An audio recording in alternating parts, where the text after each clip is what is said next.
Então, Mateus capítulo número 6, seguimos a série de pregações sobre a oração do Senhor.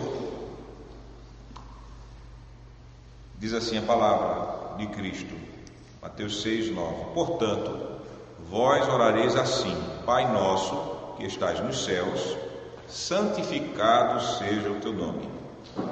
Versículo de nossa pregação: venha o teu reino, e essa parte que nos interessa mais especificamente: faça-se a tua vontade, assim na terra como no céu.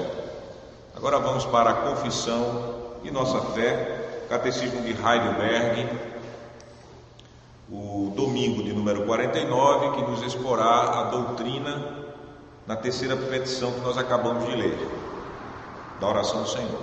Domingo 49. Qual é a terceira petição? Resposta: faça-se a tua vontade, como é feita no céu, também na terra. Quer dizer, faze com que nós e todos os homens renunciemos à nossa própria vontade e obedeçamos a tua vontade sem reclamar, a única que é boa, para que cada um assim cumpra sua tarefa e vocação, tão pronta e fielmente como os anjos no céu. Amada congregação de nosso Senhor Jesus Cristo, o apóstolo Paulo, ele disse que tinha algo que lhe fazia sofrer muito. Lá em 2 Coríntios capítulo 12, versículo 7 ao versículo 10, nós encontramos que Paulo, ele diz que ele tinha um espinho na carne. E nesse mesmo relato do apóstolo Paulo, mesmo não sabendo que o apóstolo Paulo tinha, que o fazia sofrer, nós sabemos que o apóstolo Paulo, ele orou intensamente ao Senhor para que esse espinho pudesse ser retirado dele. Nós sabemos muito bem que um espinho na carne dói muito. E por isso o apóstolo diz que orou 3 vezes para que esse espinho ele fosse tirado pelo Senhor, que esse incômodo fosse arrancado dele. Mas, meus amados irmãos, será que o Senhor ele atendeu o pedido do apóstolo? Nós sabemos que não. Deus manteve esse dito espinho no apóstolo, porque era a vontade do Senhor fortalecer Paulo em sua graça mediante aquele sofrimento. E aí nós pensamos e vemos a verdade nessa experiência do apóstolo Paulo, a verdade é que a Escritura, ela não ensina uma doutrina de oração que coloca a nossa vontade em primeiro lugar. A Escritura, ela não ensina que Deus, ele atenderá tudo o que nós pedimos a Ele em nossas orações. O apóstolo, ele tinha uma vontade, ele orou intensamente para que a vontade dele fosse atendida, mas o Senhor, ele não atendeu a vontade do apóstolo Paulo. E aqui nós chegamos e usamos essa experiência do apóstolo Paulo e essa reação de Deus à experiência do apóstolo Paulo como introdução para nós entendermos a terceira petição. O Senhor Jesus, ele nos ensinou a orar: Pai nosso que estás nos céus, faça-se a tua vontade, assim na terra como no céu. Claramente, o ensino de Jesus é que a vontade de Deus, ela seja priorizada, ela tenha o primeiro lugar. Porque se você olhar a oração que o Senhor Jesus ele nos ensinou, ele coloca essa vontade de Deus em primeiro lugar. Ela vem antes mesmo de nossas petições sobre o pão nosso de cada dia, sobre o perdão e sobre a nossa proteção contra o maligno. A vontade de Deus é priorizada quando Jesus nos ensina a como orar.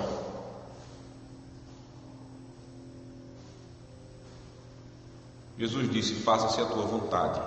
Nos ensinou a orar assim, a vontade de Deus. Agora nós devemos perguntar: que vontade de Deus é esta? não é a vontade que está escondida lá no decreto de Deus. A vontade que chamamos muitas vezes de secreta, ou decreto eterno de Deus, que só o Deus triuno conhece. Essa vontade secreta ou vontade soberana de Deus, ela será executada de todo jeito. Essa vontade, ela não depende da minha e da sua vontade, da vontade das criaturas, da vontade dos anjos. Essa vontade secreta do decreto de Deus não depende de nossas orações, ela não será alterada por nossas orações. É a vontade soberana, é a vontade imutável, não muda, de Deus. O Senhor Jesus não estava se referindo a essa vontade de Deus quando nos ensinou a orar para que ela esteja sendo feita na terra como é feita no céu. O Senhor Jesus, na oração, ele falava sobre a vontade de Deus revelada. Ou seja, ele estava falando sobre os mandamentos do Senhor que estão na Sagrada Escritura. Aquilo que é para nós e nossos filhos seguirmos. Esta era a vontade de Deus que Jesus estava pensando quando nos ensinou a orar: Pai nosso que estás nos céus, seja feita a tua vontade aqui na terra como é feita no céu. O desejo do Senhor, então, é que nós oremos para que os homens façam essa vontade revelada de Deus de um modo tão espontâneo, tão fiel, tão alegre, tão satisfeito como os anjos que estão nos céus. E com base nessa palavra do Senhor Jesus, para expor a doutrina que está na terceira petição, eu prego a todos os irmãos a palavra de Deus no seguinte tema: ore para que a vontade de Deus seja obedecida com alegria e satisfação. Esse é o tema da pregação desta manhã. Ore para que a vontade de Deus seja obedecida com alegria e satisfação. E nós veremos 2 pontos nessa pregação desta manhã. Nessa oração, fazemos um apelo por renúncia. E em segundo lugar, fazemos um apelo pela graça de Deus.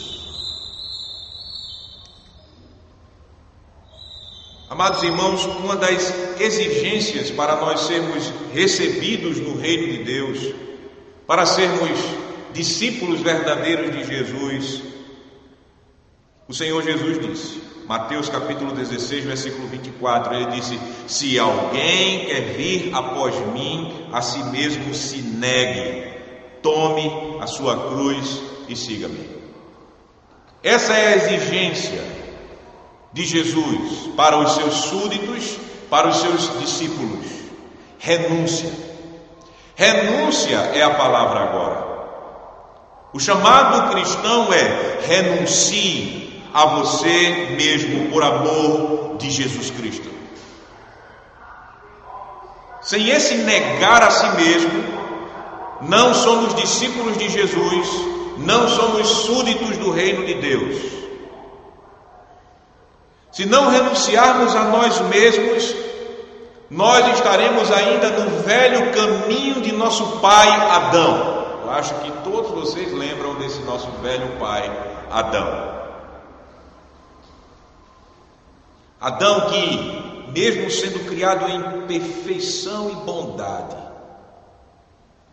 por causa do seu interesse, ele deixou Satanás falar a ele e a sua esposa, e Adão, ele não renunciou a si mesmo. Adão, ele não renunciou à sua vontade de ser igual a Deus, e ele nos conduziu à morte espiritual. Assim, nós podemos ver e dizer que todos aqueles que estão em Adão, eles têm essa marca. Eles não renunciam a si mesmo, eles não renunciam à sua própria vontade. E eu posso até dizer, e devo dizer, para aqueles que ainda estão ligados a Adão, A vontade deles é um ídolo para eles. Isto mesmo. Com a queda, a vontade passou a ser uma falsa deusa dos homens caídos.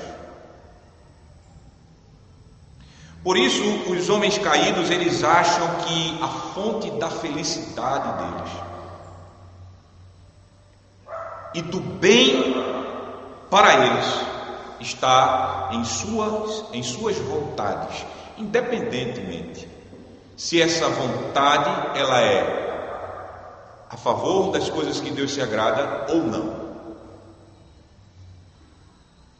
Para o homem, para a mulher, para o jovem ou velho, para o adulto, para a criança, que estão vivendo a sua realidade espiritual no velho Adão, só existe felicidade, só existe satisfação se as suas vontades são satisfeitas.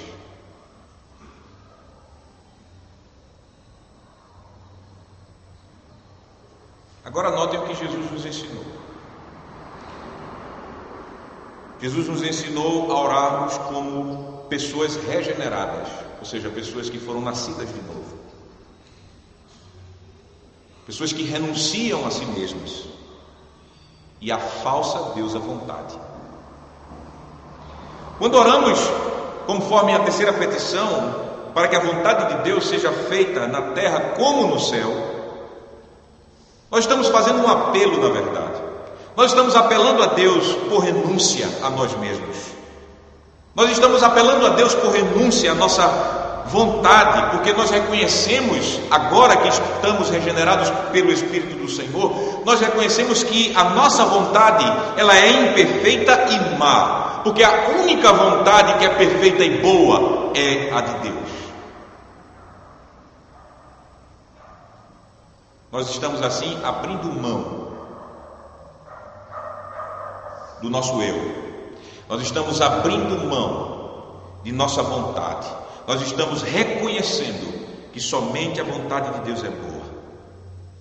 Quando oramos, seja feita a tua vontade na terra como no céu, nós estamos de fato apelando para que nós possamos ser tão obedientes e cumpramos com fidelidade os mandamentos de Deus como os anjos eleitos de Deus que estão nos céus, com a mesma alegria deles, com a mesma prontidão como eles cumprem as ordens que Deus dá a eles. E para ilustrarmos como os anjos obedecem e o que motiva os anjos a obedecerem a Deus, eu lembro as palavras de um grande, vamos dizer, um muito conhecido servo do Senhor, um homem que escreveu hinos lindos, que você conhece pelo menos um hino dele. Esse homem é John Newton. John Newton, ele era um capitão de um navio de escravos, que transportava escravos. E numa dessas viagens o Senhor o alcançou. Ele era filho de uma crente. Uma história linda de John Newton. Eu estimulo os jovens a aprenderem sobre John Newton. E John Newton, ele escreveu um hino muito conhecido chamado Amazing Grace, ou seja, que é traduzido como Maravilhosa Graça. Vocês conhecem esse hino? A graça excelsa de Jesus. Ele escreveu esse hino. E John Newton, ele ilustrou bem o modo como os anjos, eles cumprem a vontade de Deus. Ouça o que Newton disse. Newton disse, preste atenção. Se dois anjos, eles fossem comissionados no mesmo instante por Deus, um para descer e comandar o maior império da terra, e o outro para varrer as ruas da vila mais desprezível daquele mesmo império, seria algo totalmente indiferente para cada um deles. Qual tarefa lhe caberia? Aquele anjo posto de governante, ou o anjo que foi posto como varredor de rua? Não importa para eles, pois a alegria dos anjos repousa somente em obedecer à vontade de Deus. Que declaração tão ilustrativa para nós podermos entender o modo e o que motiva os anjos a obedecerem à vontade de Deus. Não importa o que Deus ele manda os anjos fazerem. Tudo que Deus manda que os anjos façam, eles farão com a mesma alegria. Pois como Newton disse, a alegria dos anjos repousa somente em obedecer à vontade de Deus. Parece que John Newton ele tinha em mente as palavras de Deus no Salmo 103 que nós lemos antes da liturgia do culto começar. Lembre-se do Salmo 103, os versículos 20 a 21. Veja lá em sua Bíblia, Salmo 23, versículo 20 e versículo 21. O salmista, pelo Espírito Santo, ele disse: bendizei ao Senhor todos os seus anjos, valorosos em poder, que executais as suas ordens e lhe obedeceis a palavra.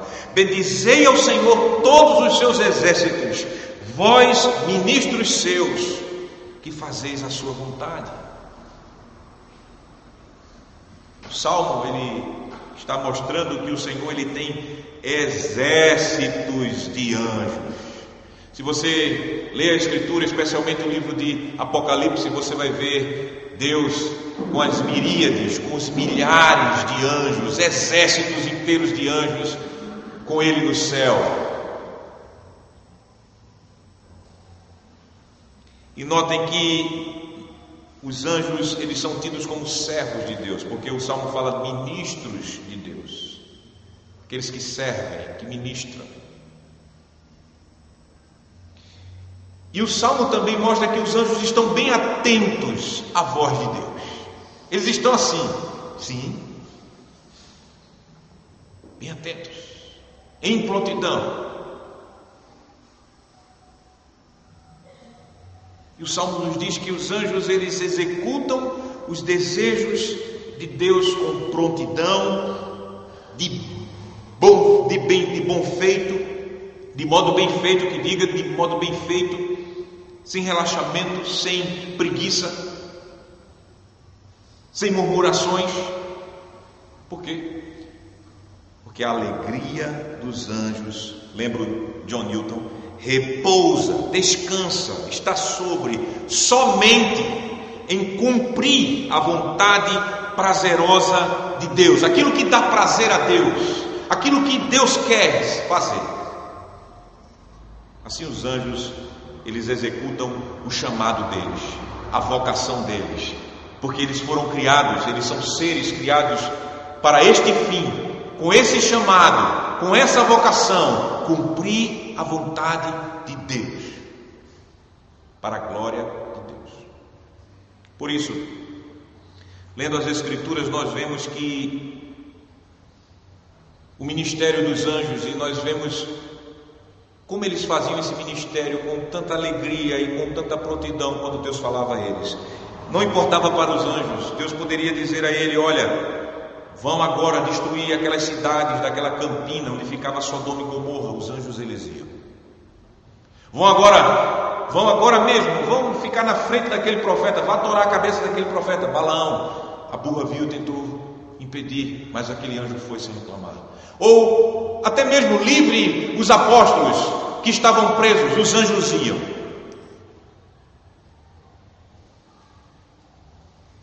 Obras tão grandiosas a obras pequenas,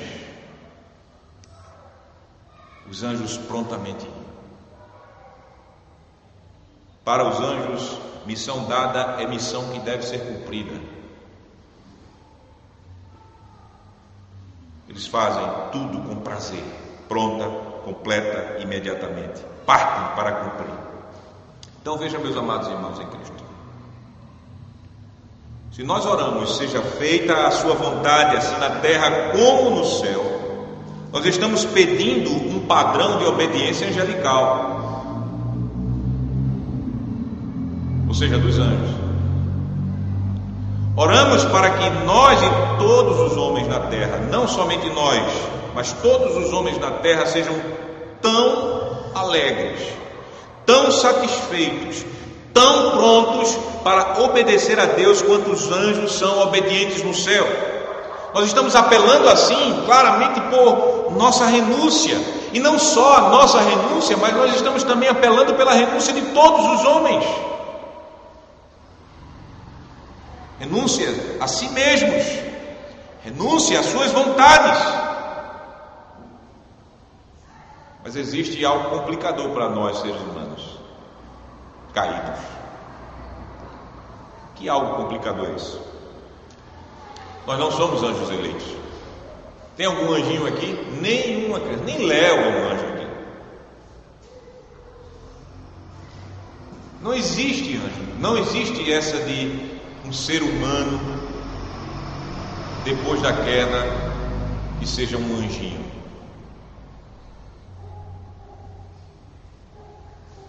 Nem na concepção nossa somos anjinhos.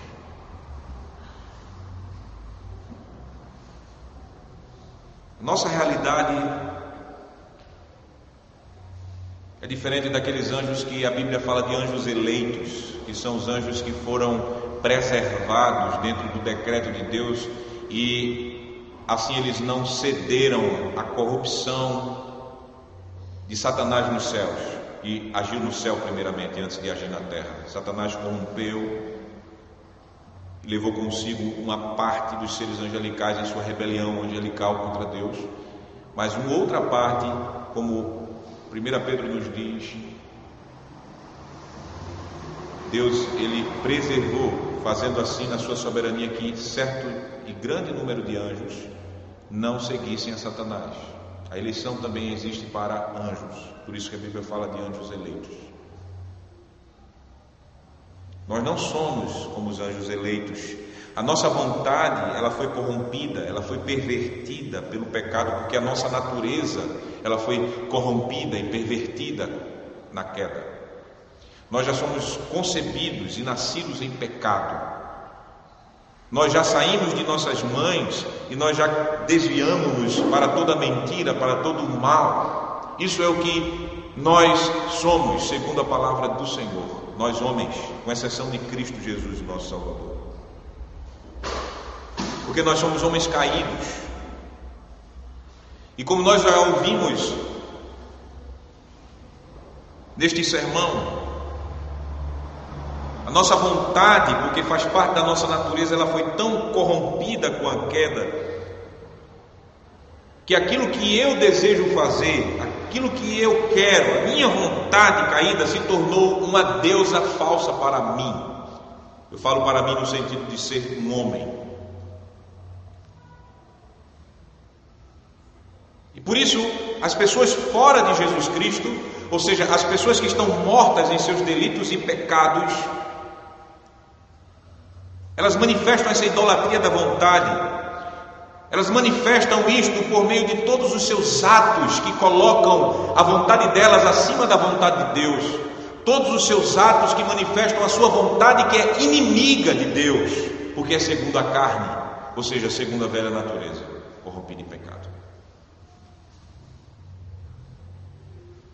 O que acontece conosco agora que estamos em Jesus é que nós, pela graça de Deus somente, nós somos feitos filhos de Deus.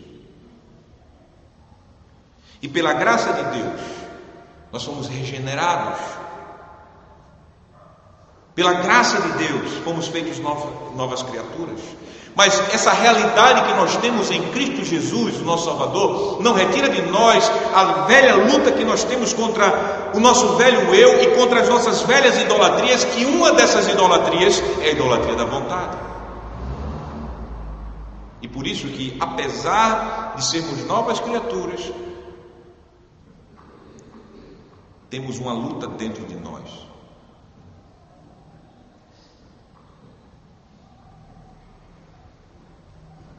Você que é um filho de Deus, você que é um eleito do Senhor, por causa dessa obra de Deus, você luta para renunciar a você mesmo, ou não?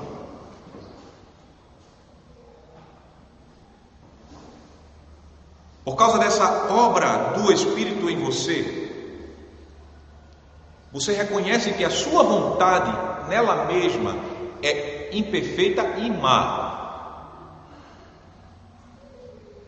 E por isso, como filhos de Deus, nós desejamos fazer a vontade de Deus sem murmuração. Como filhos de Deus, nós desejamos fazer a vontade de Deus com alegria. Como filho de Deus, nós desejamos sim sermos tão fiéis e obedientes quanto os anjos do céu. Desejamos e desejamos. Desejamos. Até buscamos fazer. Porém, qual tem sido a sua experiência? Qual tem sido a minha experiência?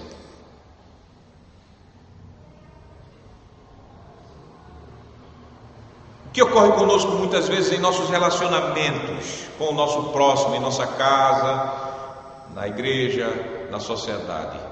O que ocorre muitas vezes com o nosso relacionamento com Deus? Eu posso dizer especialmente comigo, mas eu sei que você na sua consciência sabe muito bem que você está dizendo verdade, o que eu vou dizer. A nossa experiência, meus amados irmãos e irmãs, é que muitas fraquezas, muitos pecados até muitas vezes grosseiros, se manifestam em nós, manifestando e revelando em nós, muitas vezes, não poucas vezes, a nossa velha idolatria da a Deus à vontade. O que acontece é que muitas vezes nós não conseguimos renunciar a nós mesmos, nós não conseguimos de fato estar dizendo não às nossas vontades que vão contra a vontade de Deus, que querem se colocar paralelas à vontade de Deus e não poucas vezes acima da vontade de Deus. Ou seja, muitas vezes nós não conseguimos renunciar às nossas idolatrias, a idolatria da vontade minha. Queremos forçar Deus e outros a fazerem coisas que não são conforme a palavra de Deus. Por isso que nós não conseguimos cumprir perfeitamente as nossas obrigações bíblicas, os nossos chamados, as nossas vocações, os nossos ofícios dentro de nossas casas, dentro da igreja, dentro da sociedade. Por isso que muitas vezes você vai ver em sua vida as suas fraquezas como marido, como esposa, como pai, como mãe, como filho, como membro da igreja, como oficial da igreja, como cidadão ou como aqueles que recebem autoridade civil. Você vai ver a sua vida cheia de pecados e fraquezas resultantes da nossa falta e da sua, da minha, nossa falta de renúncia a nós mesmos, ao nosso eu e às nossas vontades. Muitas vezes nós iremos fazer essas vocações com lamento, com tristeza, com insatisfação.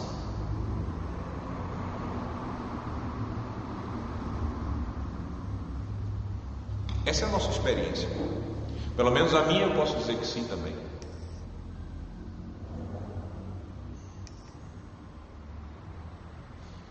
Então o que devemos fazer? O que necessitamos, precisamos fazer?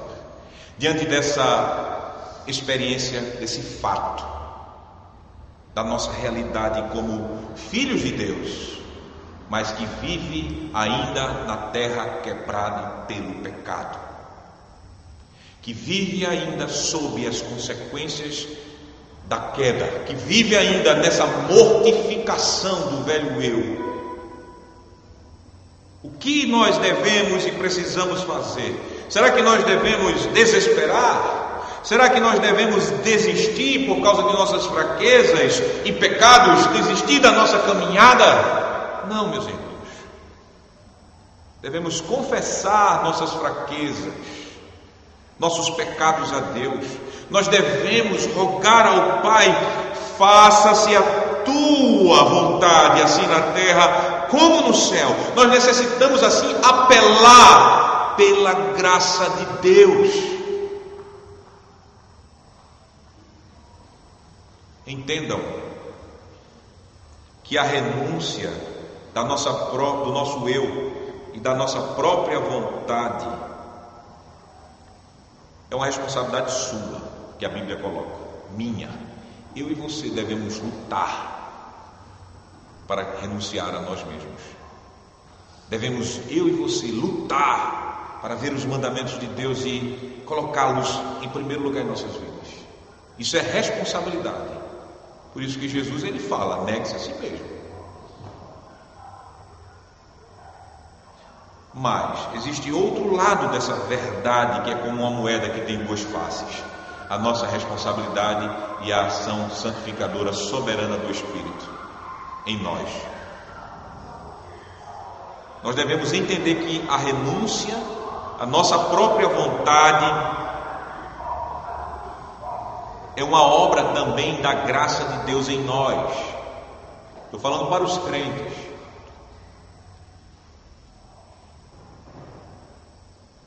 A espontaneidade e a fidelidade, a alegria para cumprirmos a vontade de Deus é um dom da graça de Deus em nós, que se manifesta em nós. Quer ver isto?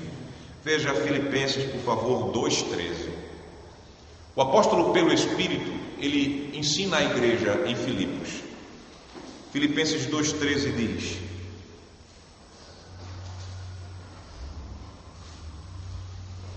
porque Deus, Filipenses 2,13, porque Deus é quem efetua em vós tanto o querer, preste atenção, Deus é que efetua em vós tanto o querer como o realizar segundo a sua boa vontade.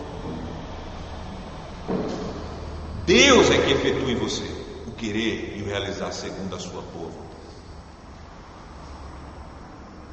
Aqui nós temos que o querer e o efetuar a santidade que é obediência à palavra de Deus, aos mandamentos de Deus, são obras da boa vontade de Deus que opera em nós, sua igreja, seu povo, a quem Ele regenerou. Assim, é um dom de Deus dado a nós, seus filhos em Cristo Jesus, o renunciar e o negar a vontade sua, nossa, no caso, humana. E aí nós pensamos em nosso catecismo. O catecismo, no domingo 49, catecismo de Heidelberg, você pode direcionar sua atenção lá, por favor. Nesse catecismo, nós reconhecemos, nós confessamos que para renunciarmos a nós mesmos e obedecermos à vontade de Deus como fazem os anjos do céu, é necessária a obra soberana e graciosa de Deus agindo em nós. Notem na resposta 124 a expressão quer dizer, depois da citação de uma tradução livre feita nessa versão aqui. Na resposta 124, depois diz assim: faça-se a tua vontade, como é feito no céu, também na terra. Quer dizer, está escrito aí na sua expressão. Essa expressão quer dizer, ela explica agora a doutrina bíblica ensinada na terceira petição da oração do Senhor. Então já vem a explicação. E por isso, seguindo a explicação, nós temos um faze, quer dizer, faze. Ou seja, é um imperativo que não é um mandamento para Deus. Embora que hoje você vai ver que há uma falsa doutrina da oração que ensina os cristãos a ficarem ordenando, decretando coisas para Deus. Interpretam errado o verbo no modo imperativo, porque o imperativo também ele pode ser uma ordem, mas também ele pode ser um apelo. E quando nós oramos a Deus, usando o imperativo, nós não estamos ordenando a Deus nada, nós estamos pedindo, nós estamos apelando. E por isso diz: faze. Então notem, meus amados irmãos, que nós, por esse faze, nós estamos fazendo um apelo que reconhece que somente o Senhor é quem faz o que nós não conseguimos fazer com nossas forças humanas. O que é que nós não conseguimos fazer? Renunciar ao nosso eu. Nós não conseguimos fazer isso por nossas forças humanas. Renunciar à nossa própria vontade. Nós não conseguimos fazer isso por nossas forças humanas. Nem Adão, em estado de bondade original, conseguiu. Quanto mais eu e você, que todo dia temos que lutar contra a nossa velha natureza, nós não conseguimos. E por isso nós, como crentes que confessam o que a Escritura nos diz, nós estamos dizendo: faze, Senhor, faze. Faze o quê? Faze que nós e todos os homens renunciemos à nossa própria vontade. E o que mais? E obedeçamos a tua vontade sem reclamar, a única que é boa, para que cada um, individualizamos aqui, para que cada um, eu, você, cada um dos homens, cada um, assim cumpra a sua tarefa e vocação tão pronta e fielmente como os anjos do céu. Aqui nós temos um apelo a Deus. Terceira petição é esse apelo pela graça de Deus. Um apelo baseado na doutrina da soberania de Deus em nossa salvação. É o Senhor, Deus, quem opera no pecador a regeneração, para fazer esse pecador renunciar a si mesmo. Nós estamos confessando isso aqui. É o Senhor Deus quem opera em nós, agora eu já falo dos crentes, já regenerados.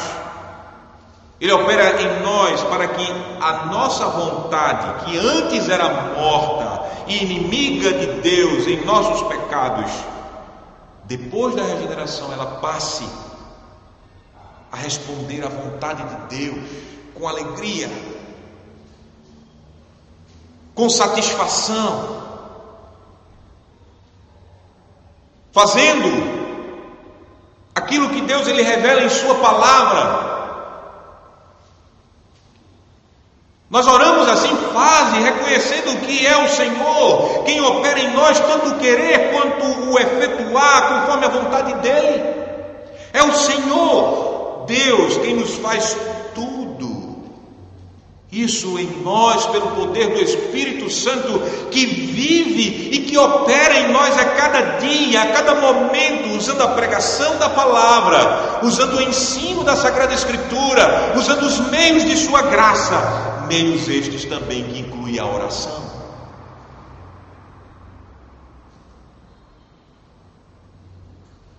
Assim, quando estamos orando, meus amados irmãos, conforme a terceira petição do Senhor, que o Senhor colocou na oração, quando estamos orando com sinceridade, com fé verdadeira, não aquela ladainha, aquela repetição que as pessoas, sem compreender o que é a oração dominical, ficam usando de modo errado a oração dominical. Mas quando nós de coração estamos orando a terceira petição, e quando nós estamos pautando as nossas orações diárias conforme essa doutrina, o que é que nós vemos em nós? O que é que esse tipo de oração que pede a vontade de Deus sendo feita na terra como no céu, revela que está acontecendo em nós? Revela que nós já fomos regenerados, revela que o Espírito Santo de Deus está operando em nós,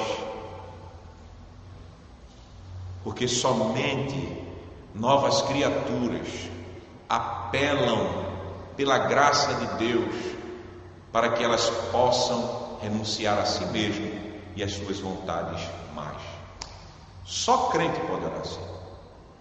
Só crente pode desejar isso. Só filho de Deus. Concluindo, meus irmãos,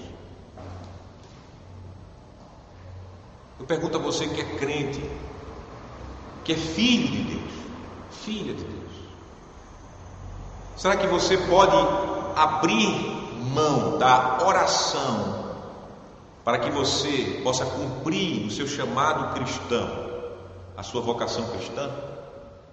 Será que você pode dizer, a oração é uma coisa supérflua? Eu falo isso porque tem pessoas que não conhecem a doutrina da oração e dizem conhecer a doutrina reformada da soberania de Deus. Tem pessoas por aí dizendo que um crente reformado, um crente que crê na soberania de Deus, não ora. Essa pessoa não entende nada de oração, não entende nada de doutrina reformada, não entende nada dessa combinação revelada entre a oração e a soberania de Deus. Aquilo tudo que nós já ouvimos aqui, será que eu posso imaginar como crente viver uma vida sem oração? Será que você pode ser um verdadeiro cristão sem oração? Será que você consegue negar a você mesmo por sua própria força? Será que você consegue vencer a sua velha idolatria da sua vontade, onde você toda vez é tentado a achar que somente aquilo que Deus atende das suas orações é que torna você feliz e satisfeito nessa vida? Será que você pode se satisfazer com os espinhos que Deus colocou em sua carne? Espinhos estes que são colocados em você para que Ele fortaleça você e aperfeiçoe você na graça e no conhecimento dEle?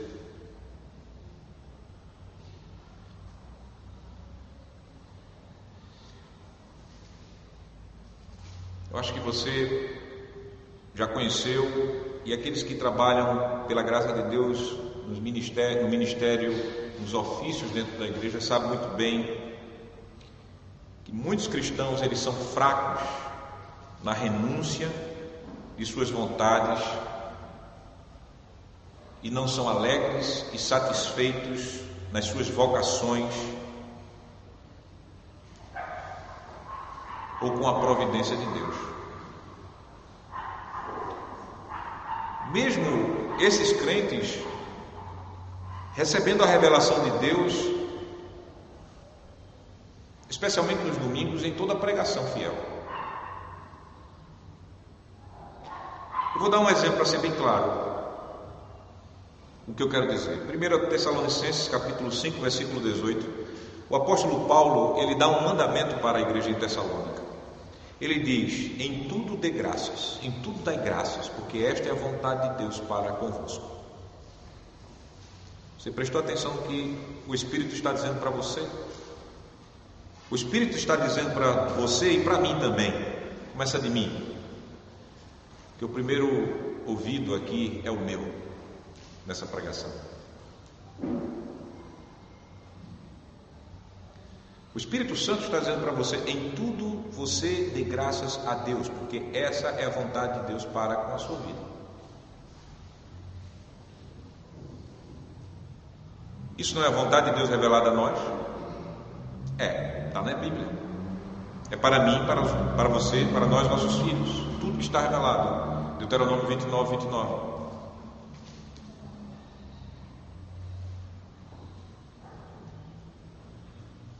E eu pergunto: o que nossas tristezas, nossas frustrações, nossas murmurações, ou seja, reclamações, estão revelando em nós? Pare para pensar nos seus ofícios, em casa, na igreja, na escola, no trabalho, na sociedade em geral. Pare para pensar nessas vocações que Deus tem te dado. Eu pergunto a você: você pode dar graças a Deus por tudo que está acontecendo em sua vida e por todas as vocações que Deus te chamou, você pode dar graças a Deus?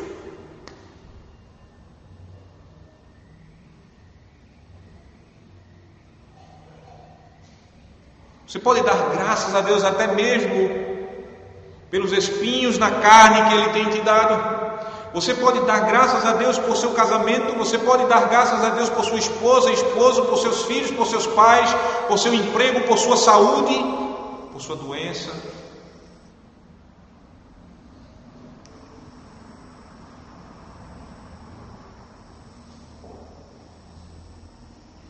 Se você não consegue dar graças a Deus por tudo,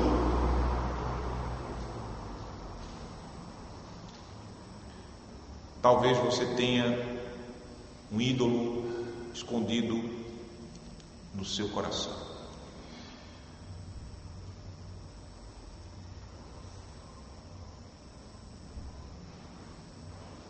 Eu falei talvez, mas eu posso dizer com certeza uma coisa: está faltando oração na sua vida.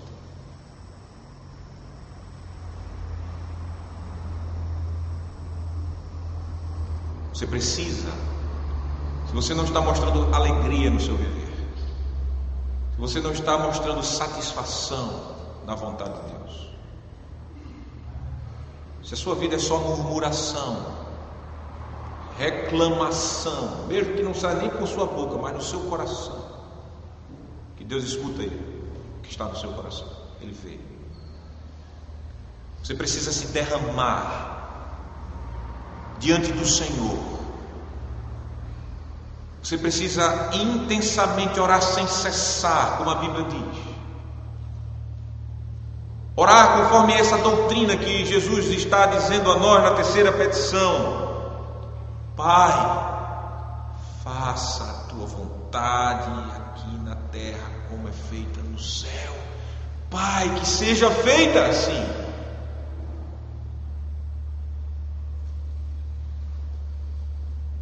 Meus amados irmãos, sem oração constante, sem essa luta espiritual em súplicas, com ações de graças, entregando a Deus aquilo que de fato está nos incomodando,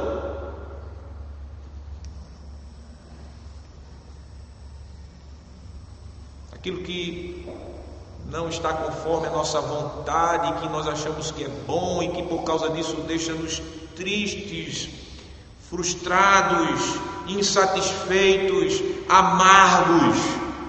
Isso mostra que nós devemos cumprir a vontade de Deus, que é orar sem cessar, apresentando e só parando quando há alegria, quando satisfação, quando de fato prontidão estiver enchendo os nossos corações, ao ponto de nós estarmos louvando a Deus em todas as coisas e por tudo que Ele tem feito em nossas vidas.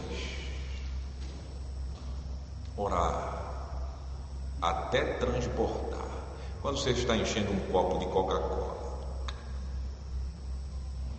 falo Coca-Cola porque eu acho que é o refrigerante que todo mundo quer dizer aqui, pelo menos muita gente gosta.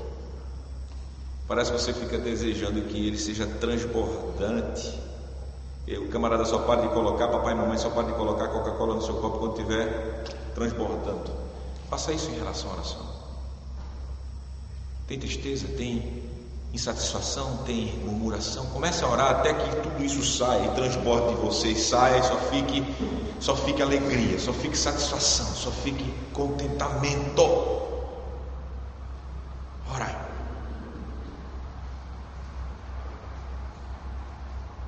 e quando você está orando assim, você coloca nessa oração: Senhor, me enche mais do teu Espírito Santo.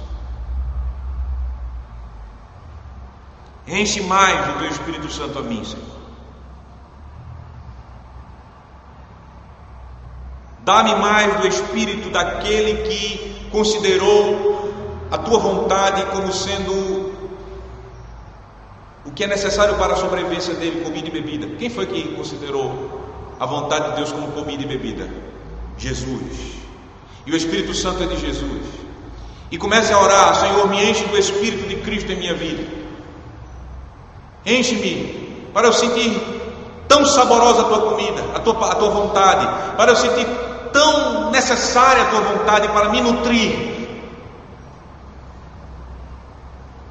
Ora, Senhor, porque somente uma vida cheia do Espírito Santo é uma vida que vai manifestar alegria e satisfação e prontidão para fazer a vontade de Deus. Isso é a marca de um verdadeiro crente cheio do Espírito Santo. É uma vida alegre e satisfeita com a palavra de Deus, e que quer viver essa palavra nesta terra. E eu falo isso especialmente no dia de hoje, que é o dia onde nós lembramos o Pentecostes.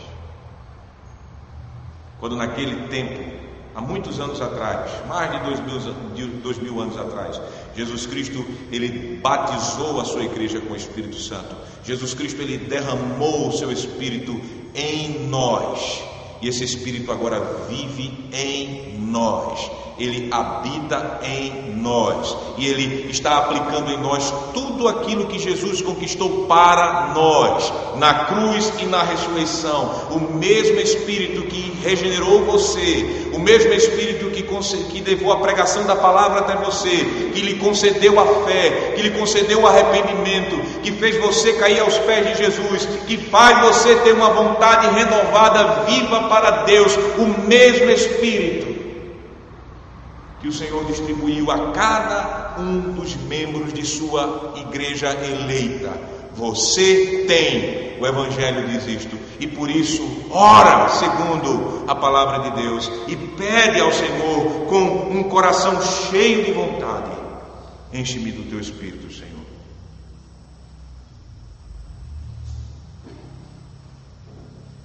Por isso eu digo a você que é crente, que olha as suas fraquezas, que pensa até em parar por causa das suas fraquezas: confia no Senhor Jesus.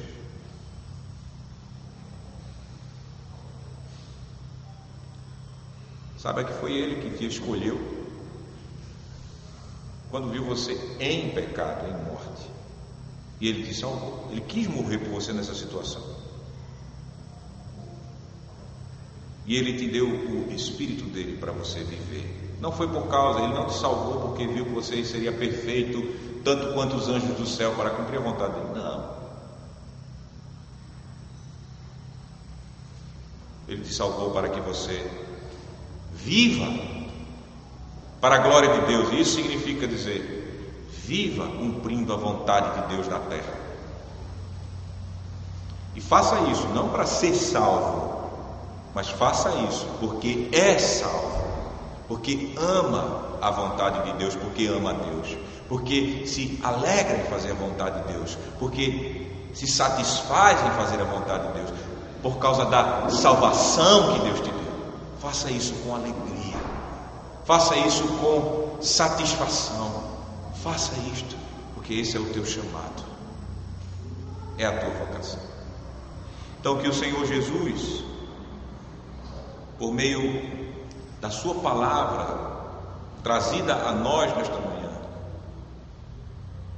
Ele derrama em nós um espírito de oração tão intenso que não cessemos de orar, para que a vontade de Deus seja obedecida com alegria e satisfação, a começar por mim, a começar em você, e que Ele, na sua graça soberana, faça isso na vida de demais pecadores deste mundo. Em nome do Senhor, receba essa palavra nesta manhã. Amém.